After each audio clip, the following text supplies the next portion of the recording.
What's up guys, welcome to my channel, and if it's your first time here, my name is King and we're about to go over some more Monster Hunter information.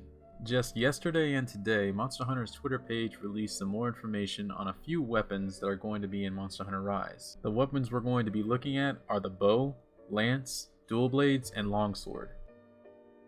So without further ado, let's get into it. Off the bat, you're going to see that a lot of the moves that were in previous Monster Hunter games are back in. You can still dash away for a quick exit and then attack immediately afterwards. So this looks like a new move here where you're able to shoot into the sky and actually get a buff from it. I'm assuming this one in particular is an attack buff because of the red aura around it, whereas this green one here may be for recovery. Dragon Piercer is still very much an option.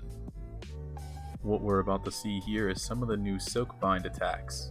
This first Silkbind attack is called the Herculean draw. One of the neat things I noticed about it is that you can activate it when you dodge. Being able to couple the Herculean draw and the arc shot will make the bow a powerhouse. This next Silkbind attack is called the focus shot. This move is supposed to increase your stamina recovery. From the video it looks like it's just a quick burst of stamina recovery. Towards the end of the clip, you can see that the stamina isn't recovering as fast as it was in the beginning. That's pretty much it for the bow, and I'm sure there's more to come when we get closer to the release date of Monster Hunter Rise. Next, we're going to be taking a look at the dual blades. Being as fast as they can deal some major damage. Before the wire bugs, the dual blades had great mobility already, so with the wire bugs, it's going to be pretty crazy what you can pull off. Now we're getting into some of the Silkbind attacks. This one is called Shrouded. It actually looks very similar to Aerial's style in Monster Hunter Generations Ultimate. I like how they added this back in because it makes the game a little bit more fast paced, and being able to get back into the fight as quickly as possible is always a plus. This next Silkbind attack is called Piercing Bind. This is a Silkbind attack that pierces its targets with a detonating kunai. Landing further hits where the kunai is lodged racks up extra damage that scales with each hit. I also want to give credit to Gaijin Hunter for this clarification on the skill. So not only do you get extra hits if you hit where the kunai is lodged, but at the end of the duration it has a finishing blast and the damage goes up depending on how much damage you did during the entire skill window. So if you have an aggressive playstyle, the dual blades might be the weapon for you.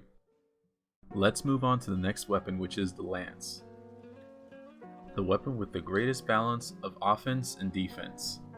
Just like the previous two weapons, the lance move list shows that the Monster Hunter Rise team took a lot of inspiration from Monster Hunter World. With the addition of the wire bug, I can see the lance getting a lot more mobility options. One of the first Silkbind attacks that we see here is called the Twin Bind. It looks like it acts as a tether so that you can approach the monster from a far distance. I honestly feel like this might be one of the best skills for the lance. Being able to get closer to the monster without having to put your weapon away is really good. The next Silkbind attack that we see here is called Anchor Rage. From the clip it looks really similar to Enraged Guard, which is a move that was in Monster Hunter Generations Ultimate for the lance.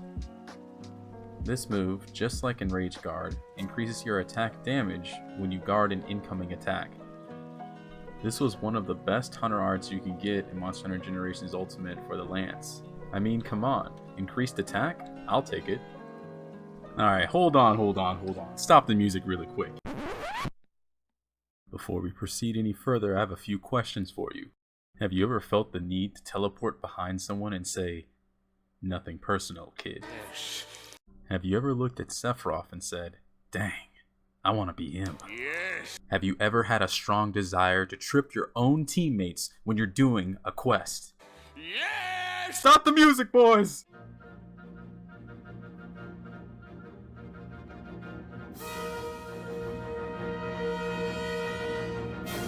One of the best weapons ever crafted in the Monster Hunter universe. Hacking and slashing, you just can't get enough.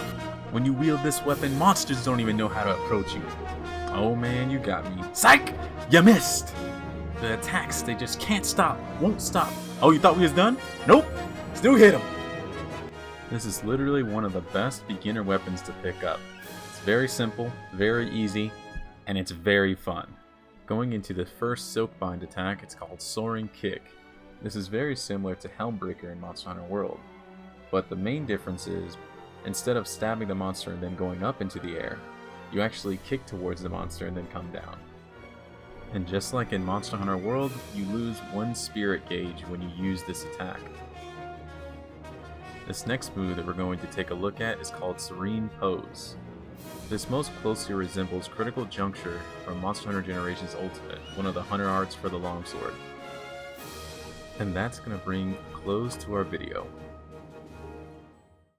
If you enjoyed the video, please be sure to leave a like and subscribe. Also, if you need a good way to pass the time before Monster Hunter Rise comes out, come on by my Twitch channel at twitch.tv/AkaiKing. You'll catch me playing a lot of Monster Hunter Generations Ultimate on there. Thanks again for watching the video, have a good one, and take care.